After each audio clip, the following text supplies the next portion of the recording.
కన్న తల్లిని గుళ్ళో దేవుణ్ణి మనమే వెళ్లి చూడాలి. వాళ్ళు మన దగ్గరికి రావాలనుకోవడం మూర్ఖత్వం అనిపించుకుంటుంది. అంటే పెద్దవాళ్ళంటే గౌరవం ఉండాలి, మన వయసు వాళ్ళతో పోటీ ఉండాలి, మనకంటే చిన్నవాళ్ళంటే ప్రేమ ఉండాలి అని. అంజలి, మనం తప్పు చేస్తే తప్పని, కరెక్ట్ చేస్తే రైట్ అని చెప్పేవాళ్ళు మంచివాళ్ళు.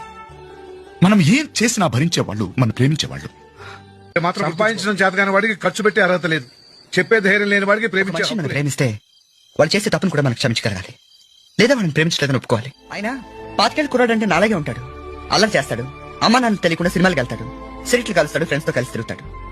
ఆడు అలా ఉంటేనే కరెక్ట్ గా ఉన్నట్టు, లేదా ఆడిని ఏదైనా డాక్టర్ దగ్గర చూపించాలి.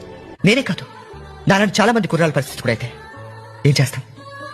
ప్రేమించే వయసులో పోషించే శక్తి ఉండదు, పోషించే శక్తి వచ్చేసరికి ప్రేమించే టైం ఉండదు. బిడ్డను కొనగలరు కానీ ఆకలిని కొనలేరు, బిడ్డను కొనగలరు కానీ నిద్రను కొనలేరు, అన్నిటికంటే ముఖ్యంగా